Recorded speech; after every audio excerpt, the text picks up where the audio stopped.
Baru umur 20 sudah punya supercar. Pamer saldo miliaran, bilangnya cuma modal trading sambil rebahan. Jujur saja, saya muak dengan para influencer tersebut. Kenapa? Karena teman-teman saya menjadi korban mereka. Hari ini saya mau kasih bekal buat kalian, supaya tidak gampang dicuci otak dan ditipu sama mereka. Inilah 7 tanda penipu yang mengaku kaya dari investasi. Simak baik-baik, karena ini tidak ada di buku teks manapun. 1. Berani menunjukkan kerugian, bukan cuan saja. Penipu hanya menunjukkan profit saja, tapi real trader akan menunjukkan kerugian bahkan open portofolio. Mereka bakal bilang, gue pernah jatuh berapa persen dari titik tertinggi. Kenapa? Karena logikanya begini saudara-saudara. Di dunia nyata, menghasilkan uang saat pasar lagi naik itu gampang banget. Anak kecil pun bisa. Tapi yang sulit adalah menjaganya. Penipu atau fake guru akan pamer profit 500% untuk memancing keserakahan kalian. 2. Mereka punya waktu, bukan grinding. Tanda kedua, mereka punya apa yang saya sebut sebagai time affluence. Lucu sebenarnya kalau ada yang ngaku kaya raya dari trading, tapi tiap jam harus bikin konten jualan grup VIP atau kursus. Logikanya sederhana, tujuan akhir investasi itu supaya kita tidak perlu kerja lagi, memutus hubungan antara waktu dan uang. Jika seseorang beneran kaya, mereka tidak perlu ngonten 24/7. Mereka sudah membeli kembali waktu mereka. Mereka bisa menghilang berbulan-bulan tanpa takut saldonya berkurang. 3. Bukti yang tidak bisa diedit. Lalu soal pembuktian, saya kaget, masih banyak orang percaya sama screenshot saldo di HP.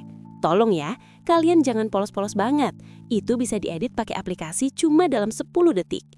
Kekayaan asli di era sekarang itu bisa dibuktikan lewat audit pihak ketiga, kayak akuntan publik. Kalau beneran kaya, mereka pasti berani menunjukkan hasil audit akuntan publik ke masyarakat. 4. Kaya senyap. Pernah dengar istilah stealth wealth? Mereka biasanya pakai barang berkualitas tinggi, tapi tidak ada logonya. Bukan yang logonya segede gaban, macam Gucci atau Louis Vuitton, biar kelihatan dari jarak 1 km. Logikanya begini, orang yang ingin terlihat kaya, butuh logo sebagai sinyal status. Tapi orang yang sudah kaya justru menghindari perhatian. Mereka tidak mau jadi sasaran kriminal atau orang-orang yang mau pinjam duit. 5. Tidak menghilang ketika market crash. Penipu akan menghilang ketika market sedang buruk. Kenapa?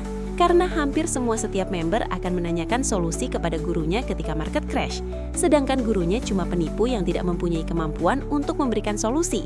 Akhirnya, ia kabur dan menghilang saja. 6. Membeli aset membosankan. Ini rahasia mereka. Mereka cari duit di tempat yang panas, seperti kripto. Lalu mereka pindahkan ke tempat yang dingin dan membosankan. Ironis kan? Mereka kaya dari teknologi masa depan, tapi duitnya dipakai beli kos-kosan, ruko, atau emas.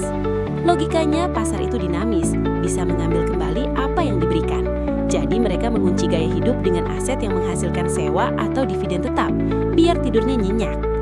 7. Bangga mengaku salah. Pernah lihat influencer yang tidak pernah kalah? Itu mustahil.